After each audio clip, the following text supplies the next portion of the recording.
আপনার বউ হঠাৎ করে গায়েব হয়ে গেল। আপনি সরল মনে পুলিশ ডাকলেন, আর পুলিশ এসে এমন সব সাজানো প্রমাণ পেল যা দেখে পুরো দুনিয়া আপনাকেই আপনার গর্ভবতী বউয়ের খুনি বানিয়ে দিল। একবার ভাবুন তো বন্ধুরা, সকালে ঘুম থেকে উঠে যদি দেখেন আপনার ড্রয়িং রুমের কাচের টেবিলটা ভাঙা, মেঝেতে রক্তের দাগ, আর বউ উধাও, আর পুরো দুনিয়া আপনার ওপরেই আঙুল তুলছে আপনার বউয়ের নিখোঁজ হওয়া নিয়ে, তাহলে মনের অবস্থা কেমন হবে? কিন্তু গল্পটা কি আসলেই এত সহজ, নাকি এই নিখোঁজ হওয়ার পেছনে লুকিয়ে আছে এমন এক মাস্টারমাইন্ড বউ যে একটা নিখুঁত ফাঁদ পেতে নিজের স্বামীকেই ফাঁসির কাঠে ঝোলাতে চেয়েছে? এই মুভিতে এমন একটা মাইন্ড ব্লোয়িং টুইস্ট রয়েছে যা জানার পর আপনার মাথার তার একদম ছিটকে যাবে। আজ আমরা কথা বলবো ডেভিড ফিঞ্চারের সর্বকালের সেরা সাইকোলজিক্যাল থ্রিলার মাস্টারপিস গন গার্ল নিয়ে। তো চলুন আর দেরি না করে সরাসরি ঢুকে পড়ি গল্পের ভেতরে। গল্পের শুরু 5 জুলাই, মিসৌরির এক শান্ত নিরিবিলি শহর। সকাল হতে না হতেই নিক ড্যান তার ঘর থেকে বের হয়। সে সোজা চলে যায় তার বোনের বাড়ি। নিক আর তার যমজ বোন মার্গো, যাকে সে ভালোবেসে গো বলে ডাকে, তারা দুজনে মিলে এই বারটা চালায়। বোন গোয়ের সাথে কথা বলার সময় নিকের চেহারায় একটা অজানা দুশ্চিন্তার ছাপ স্পষ্ট দেখা যায়। কথার মাঝেই জানা যায় আজ নিক আর তার বউ এমির 5তম বিবাহ বার্ষিকী। কিন্তু সাধারণ একটা বিবাহ বার্ষিকীতে স্বামীদের মনে যে আনন্দ থাকার কথা, নিকের মধ্যে তার ছিটে ফোটাও নেই। মনে হচ্ছে সে মনে মনে কোনো একটা অদৃশ্য মানসিক বোঝা বেয়ে বেড়াচ্ছে। বোনের সাথে কথা বলে নিক যখন আবার নিজের বাড়িতে ফিরে আসে, দরজায় পা রাখতেই তার বুকের ভেতরটা কেঁপে ওঠে। ঘরের লিভিং রুমে ঢুকেই দেখে চারপাশের দৃশ্য একদম লণ্ডভণ্ড। কাচের সেন্টার টেবিলটা ভেঙে চুরমার হয়ে মেঝেতে ছড়িয়ে আছে। ড্রয়িং রুমের আসবাবপত্রগুলো অগোছালো, যেন বড় রকমের কোনো ধস্তাধস্তি হয়েছে। আর সবচেয়ে বড় ধাক্কা হলো সারা ঘরে কোথাও তার বউ অ্যামি নেই। নিক চিৎকার করে অ্যামির নাম ধরে ডাকতে থাকে। ঘরের প্রতিটা কোণায় খোঁজে, কিন্তু পুরো বাড়ি একদম শ্মশানের মতো শান্ত। কোনো উপায় না পেয়ে নিক সাথে সাথে পুলিশে খবর দেয়। খবর পেতেই সেখানে হাজির হয় চতুর ও অভিজ্ঞ মহিলা গোয়েন্দা রন্ডা বনি। প্রথম দর্শনেই ঘরের অবস্থা দেখে অফিসার বনির সন্দেহ হয় এটা কোনো সাধারণ নিখোঁজ হওয়া ঘটনা নয়। এখানে নির্ঘাত কোনো মারামারি হয়েছে এবং অ্যামিকে কেউ জোর করে তুলে নিয়ে গেছে। অ্যামি কিন্তু কোনো সাধারণ মেয়ে ছিল না, সে ছিল আমেরিকার চাইল্ডহুড আইকন। অ্যামির মা বাবা ছিলেন নামকরা লেখক, আর অ্যামির বাস্তব জীবনের ওপর ভিত্তি করে বানিয়েছিল তুমুল জনপ্রিয় শিশুতোষ বইয়ের সিরিজ অ্যামেজিং অ্যামি। পুরো দেশের মানুষ অ্যামিকে চিনত এক রূপকথার পারফেক্ট মেয়ে হিসেবে। অন্যদিকে নিক ছিল সাধারণ মধ্যবিত্ত পরিবারের সাংবাদিক। নিউ ইয়র্কের এক পার্টিতে অ্যামির সাথে তার প্রথম দেখা হয়েছিল। প্রথম দেখাতেই তাদের প্রেম। বৃষ্টিতে ভেজা রাতের রোমান্টিক কিস থেকে শুরু করে স্বপ্নের মতো ডেটিং, সবকিছু ছিল সিনেমার মতো নিখুঁত। অবশেষে বড় ধুমধাম করে তারা বিয়ে করে। কিন্তু রূপকথার গল্পগুলো বাস্তবে বেশি দিন টিকে থাকে না। কয়েক বছর পরেই আমেরিকার অর্থনৈতিক মন্দা শুরু হয়। নিক আর অ্যামি দুজনেই একই সাথে নিজেদের চাকরি হারায়। অর্থনৈতিক সংকট আর হতাশা তাদের ঘিরে ধরতে শুরু করে। ঠিক তখনই নিকের মা মারাত্মক ক্যান্সারে আক্রান্ত হন। বাধ্য হয়ে নিক নিউ ইয়র্কের রঙিন জীবন ছেড়ে অ্যামিকে নিয়ে চলে আসে মিসৌরির এই ছোট্ট শহরে, নিজের গ্রামের বাড়িতে। কিন্তু শহরের মেয়ে অ্যামি এই গ্রামীণ জীবনে মানিয়ে নিতে পারছিল না। টাকার টানাটানি আর পরিস্থিতির চাপে তাদের মিষ্টি ভালোবাসার মধ্যে বিষাক্ত ফাটল ধরতে শুরু করে। অ্যামির ডায়েরির শেষ পাতাগুলো পড়তে থাকলে যে কারো গায়ের পশম দাঁড়িয়ে যাবে। ডায়েরিতে অ্যামি লিখেছে, মিসৌরিতে আসার পর থেকে নিক সম্পূর্ণ বদলে গেছে। নিক ইদানিং ভীষণ খিটখিটে, আলসে এবং হিংস্র হয়ে উঠেছে। ডায়েরির একদম শেষ লাইনে অ্যামি একটা আতঙ্কের বাক্য লিখে রেখেছিল, আমার নিজের স্বামী হয়তো একদিন আমাকে মেরে ফেলবে। বর্তমানে ফিরে এলে দেখা যায় অ্যামির নিখোঁজ হওয়ার খবর ছড়িয়ে পড়তেই সারা দেশের মিডিয়া নিকের বাড়ির সামনে এসে ভিড় জমায়। পরিস্থিতি সামাল দিতে মিডিয়ার সামনে এক বিশাল প্রেস কনফারেন্স আয়োজন করা হয়। অ্যামির বাবা মা সেখানে এসে বুক ফাটা কান্না কাঁদেন। নিখোঁজ অ্যামির ছবি দেওয়া পোস্টার বের করা হয়। কিন্তু ঠিক তখনই ঘটে সেই অঘটন। মিডিয়ার শত শত ক্যামেরা যখন নিকের দিকে তাক করা, নিখোঁজ স্ত্রীর পোস্টারের পাশে দাঁড়িয়ে নিক একটা অদ্ভুত, অস্বস্তিকর আর ফেক হাসি দেয়। একটা লোক তার স্ত্রীর মাত্র 24 ঘন্টা আগে নিখোঁজ হয়েছে, সে কিভাবে ক্যামেরার সামনে এমন হালকাভাবে হাসতে পারে? ব্যাস, পুরো মিডিয়ার ট্রায়াল ঘুরে যায় নিকের বিরুদ্ধে। প্রখ্যাত টিভি প্রেজেন্টার অ্যালেন অ্যাবট নিজের শোতে নিককে ঠান্ডা মাথার সম্ভাব্য খুনি হিসেবে তুলে ধরতে শুরু করে। এদিকে পুলিশি তদন্তও থেমেছিল না। ডিটেকটিভ বনি ঘরের মধ্যে কিছু সন্দেহজনক জিনিস মেলাতে শুরু করে। লুমিনল স্প্রে করে দেখা যায় মেঝে থেকে প্রচণ্ড পরিমাণে রক্ত ধুয়ে ফেলার চেষ্টা হয়েছে। এছাড়া এমির মেডিকেল রেকর্ড ঘেটে জানা যায় সে নিখোঁজ হওয়ার ঠিক কিছুদিন আগে প্রেগনেন্ট হয়েছিল। অথচ নিক পুলিশকে জানায় নিজের স্ত্রী যে প্রেগনেন্ট ছিল এই খবর সে নিজেই জানত না। সবচেয়ে বড় বিষয় হলো প্রতি বছর বিবাহ বার্ষিকীতে এমি নিকের জন্য একটা ট্রেজার হান্ট ক্লু গেম রাখত। এবারও সে কিছু ক্লু গেম রেখেছে। নিক যখন আড়ালে গিয়ে সেই ক্লুগুলো খুঁজতে শুরু করে সে বুঝতে পারে এগুলো তাকে পুলিশি ফাঁদে ফেলার জন্য সাজানো। ঠিক তখনই গল্পে আরও একটা বোম ফুটল। পুলিশ আর মার্গো জানতে পারে নিকের এক গোপন পাপ রয়েছে। সে তার 22 বছরের স্টুডেন্ট অ্যান্ডির সাথে গোপনে পরকীয়ায় লিপ্ত। এখন পুলিশের কাছে হিসাব পরিষ্কার। নিকের অর্থনৈতিক সংকট ছিল আর এমির লাইফ ইন্স্যুরেন্সের টাকাও নিক পেত। সব প্রমাণ আর পরকীয়া এক বিন্দুতে মেলায় পুলিশ নিশ্চিত হয়ে যায় যে নিক নিজেই তার প্রেগনেন্ট স্ত্রীকে খুন করে লাশ গুম করেছে। পুলিশ নিককে গ্রেফতার করার প্রস্তুতি নিতে শুরু করে। আদালতের বিচারে নিকের মৃত্যুদণ্ড হওয়া এখন সময়ের ব্যাপার মাত্র। কিন্তু গল্প কি সত্যি এত সহজ? নিকই কি আসলে অপরাধী, নাকি পর্দার আড়ালে অন্য কোনো ভয়ঙ্কর খেলা চলছে? ঠিক যখন গোটা আমেরিকা নিক ড্যানের ফাঁসি দেওয়ার জন্য মুখিয়ে আছে, পুলিশ তার দরজায় হাতকড়া নিয়ে দাঁড়িয়ে পড়েছে, আর তুমি মনে মনে ভাবছো নিকই তো আসল অপরাধী। ঠিক তখনই ডেভিড ফিঞ্চার আমাদের মুখের ওপর এমন একটা ভয়ঙ্কর টুইস্ট ছুঁড়ে মারেন যা দর্শকদের এক লহমায় স্তব্ধ করে দেয়। এমি মরেনি, এমি একদম জ্যান্ত বেঁচে আছে। হ্যাঁ বন্ধুরা, এমি মারা যায়নি। সে একটি সাধারণ সস্তা গাড়ি চালিয়ে শহরের কোলাহল থেকে বহু দূরে নির্জন রাস্তা দিয়ে অন্য এক গন্তব্যে এগিয়ে চলেছে। তার পরনে সাধারণ পোশাক, চোখে কালো সানগ্লাস। সে মোটেও অপহৃত হয়নি বা কোনো আততায়ী তাকে তুলে নিয়ে যায়নি। পুরো ঘটনাই ছিল এমির নিজের হাতে আঁকা এক নিখোঁজ হওয়া অভিনয় আর এক শীতল রক্তহীন করা মাস্টার প্ল্যান। গাড়ির স্টিয়ারিংয়ে বসে এমির শান্ত ও ঠান্ডা গলার ব্যাকগ্রাউন্ড ভয়েস ওভার শুরু হয়। সে প্রকাশ করে তার আসল সাইকোপ্যাথ রূপ। সে বলে সে নিককে ভালোবেসে নিজের জীবনের সবকিছু উজাড় করে দিয়েছিল। নিজের পরিচয় হারিয়ে সে নিকের মতো শাস্তি চেয়েছিল। কিন্তু বিনিময়ে নিক তাকে কি দিল? অবহেলা, অর্থনৈতিক টানাপোড়েন আর এক 22 বছরের বাচ্চা মেয়ের সাথে জঘন্য বিশ্বাসঘাতকতা। নিক জানত না সে কার সাথে পাঙ্গা নিয়েছে। এমি শান্তভাবে মেনে নেওয়ার পাত্রী ছিল না। সে কান্নাকাটি বা ডিভোর্সের সাধারণ পথে হাঁটেনি।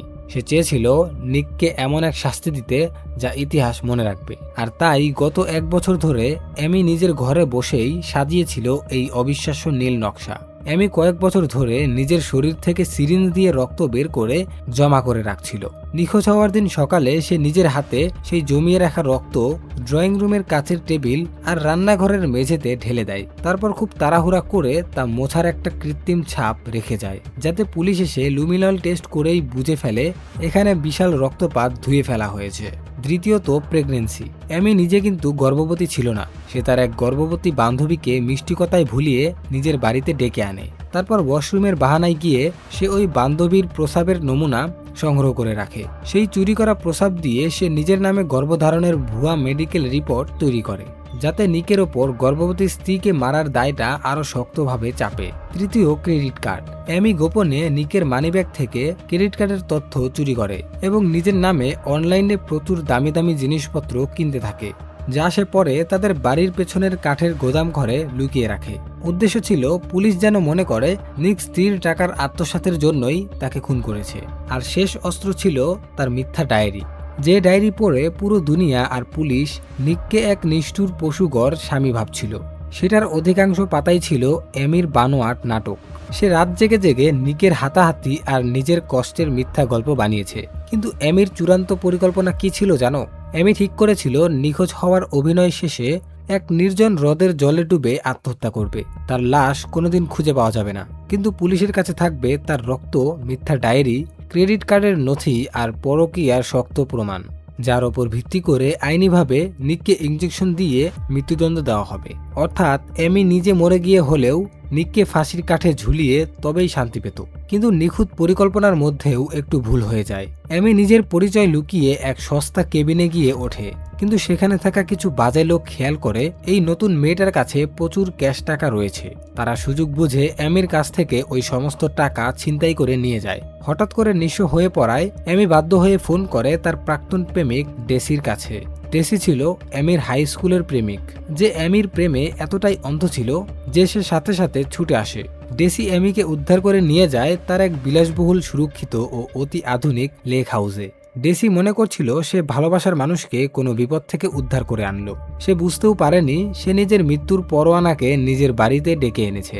অন্যদিকে শহর জুড়ে যখন নিকের গ্রেফতার প্রায় নিশ্চিত, সে তখন শহরের সবচেয়ে ধূর্ত আইনজীবী ট্যানার বোল্টারকে হায়ার করে। ট্যানার নিককে সোজা কথা বলে, আইনি লড়াইয়ে জেতার আগে তোমাকে মিডিয়ার লড়াইয়ে জিততে হবে। আমেরিকার মানুষ তোমাকে ঘৃণা করছে, সেটাকে ভালোবাসায় বদলাতে হবে। ট্যানার নিককে একটা বিশাল টিভি চ্যানেলে লাইভ ইন্টারভিউ দেওয়ার ব্যবস্থা করে দেয়। নিককে নির্দেশ দেওয়া হয় ক্যামেরার সামনে দাঁড়িয়ে চোখের পানি ফেলতে হবে, ভুলের কথা স্বীকার করতে হবে এবং অ্যামির কাছে ক্ষমা চাইতে হবে। নিক কি পারবে আমেরিকার মানুষের মন জয় করতে, নাকি অন্য কোথাও বসে অ্যামি নতুন কোনো বিপজ্জনক চাল চালছে? নিক তখন লাইভ টিভিতে আমেরিকার কোটি কোটি মানুষের সামনে দাঁড়িয়ে এক মাস্টার স্ট্রোক দেয়। সে অত্যন্ত করুণ মুখে চোখ ঝলঝল করে স্বীকার করে সে একজন নিখুঁত স্বামী ছিল না, সে ভুল করেছে, সে পথভ্রষ্ট হয়েছিল। কিন্তু সে জোর দিয়ে বলে সে তার স্ত্রীকে খুন করেনি এবং সে অ্যামিকে আজও পাগলের মতো ভালোবাসে। সে ক্যামেরার দিকে তাকিয়ে সোজা অ্যামির উদ্দেশ্যে বলে, অ্যামি, তুমি যেখানেই থাকো প্লিজ ফিরে আসো। আমি বদলে গেছি, তোমার কাছে ক্ষমা চাইছি। অন্যদিকে ডেসির বিলাসবহুল লেক হাউসে সোফায় বসে টিভিতে নিকের এই ইন্টারভিউ দেখছিল অ্যামি। অ্যামি কিন্তু সাধারণ কোনো মেয়ে নয়। সে এক পলকেই বুঝে ফেলে যে নিক টিভিতে সস্তা নাটক করছে, বানিয়ে বানিয়ে মিথ্যা কথা বলছে। কিন্তু অদ্ভুত বিষয় হলো নিকের এই চালাকি, মিডিয়াকে বোকা বানানোর দক্ষতা আর এই নতুন চাল দেখে অ্যামি হঠাৎ করেই আবার নিকের প্রেমে পড়ে যায়। অ্যামি মনে মনে অনুধাবন করে নিক আর সেই আগের আলসে ফালতু স্বামী নেই। নিক এখন তার যোগ্য প্রতিযোগী, তার উপযুক্ত পার্টনার। কিন্তু এখন এক বিশাল সমস্যা তৈরি হয়ে গেছে। অ্যামি তো বর্তমানে ডেসির লেক হাউসে এক প্রকার বন্দী। ডেসি অ্যামিকে এতটাই ভালোবাসে এবং পজেসিভ যে সে অ্যামিকে বাইরে বের হতে দিচ্ছে না, এমনকি নিজের পূর্ণ কন্ট্রোলে রাখতে চাচ্ছে। আর আরেকটা বিষয় হচ্ছে, অ্যামি যে তার স্বামীকে ফাঁসানোর জন্য এমন একটা মাস্টার প্ল্যান বানিয়েছে, সেটাও তো মিডিয়ার সামনে আনতে দেওয়া যাবে না। এখন নিকের কাছে ফিরে যেতে হলে অ্যামিকে ডেসির এই সুরক্ষিত বন্দিশালা থেকে বের হতে হবে। আর তার জন্য অ্যামি যে পথ বেছে নেয় তা যে কোনো সুস্থ মস্তিষ্কের মানুষকে স্তব্ধ করে দেবে। অ্যামি আবার তার সাইকোপ্যাথ ব্রেন ব্যবহার করতে শুরু করে। সে ডেসির সাথে রোম্যান্স করার, তার কাছাকাছি আসার অভিনয় করতে থাকে। ডেসির অজান্তে ঘরের সিসিটিভি ক্যামেরার সামনে অ্যামি এমনভাবে হাঁটাচলা ও অঙ্গভঙ্গি করে যাতে মনে হয় ডেসি তাকে জোর করে আটকে রেখেছে, নির্যাতন করছে এবং তাকে রেপ করার চেষ্টা করছে। এরপর আসে সেই রক্তহীন করা দিনটা। বিছানায় ডেসির সাথে অন্তরঙ্গ মুহূর্ত কাটানোর নাম করে অ্যামি ডেসির হাত দুটো বেঁধে ফেলে। ডেসি যখন একদম অসতর্ক, ঠিক তখনই আমি বালিশের নিচে লুকিয়ে রাখা ধারালো ওয়াইন কাটার দিয়ে ডেসির গলায় এক কোপ বসিয়ে দেয়। পিনপতন নীরবতায় ডেসির গলা থেকে বের হওয়ার রক্ত ভেসে যায় পুরো বিছানায়। ডেসি ছটপট করতে করতে বিছানাতেই শেষ নিঃশ্বাস ত্যাগ করে, আর অ্যামি সম্পূর্ণ নির্বিকার মুখে ডেসির রক্তাক্ত লাশের পাশে দাঁড়িয়ে থাকে। পরদিন সকালে মিসৌরিতে নিকের বাড়ির সামনে শত শত পুলিশ, গোয়েন্দা আর ড্রোন ক্যামেরার ভিড়। ঠিক তখনই সেখানে এসে থামে রক্ত ভেজা এক গাড়ি।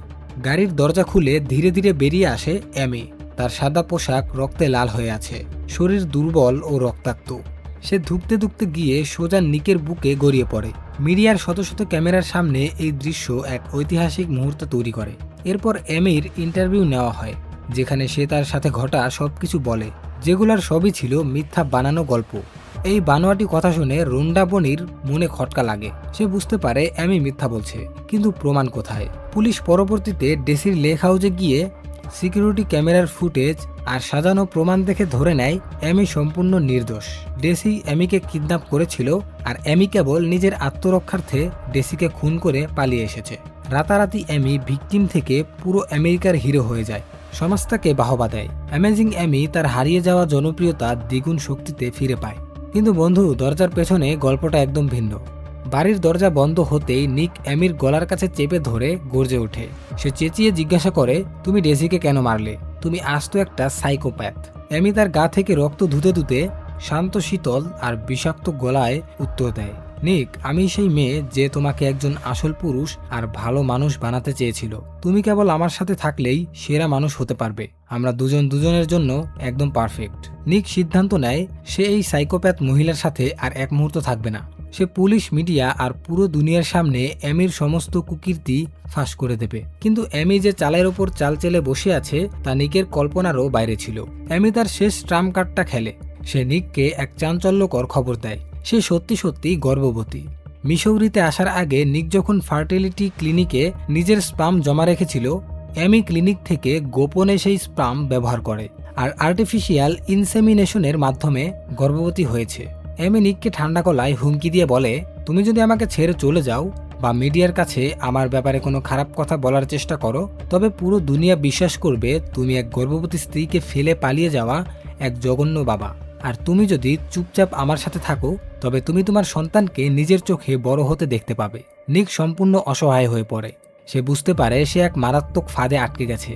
সে যদি এমির বিরুদ্ধে মুখ খোলে, সমাজ বা পুলিশ কেউই নিককে বিশ্বাস করবে না, কারণ এমি এখন গোটা দেশের চোখের মণি। নিককে নিজের সন্তানের কথা চিন্তা করে সমাজের ভয়ে আর এমির বিষাক্ত বুদ্ধির কাছে নতি স্বীকার করতেই হয়।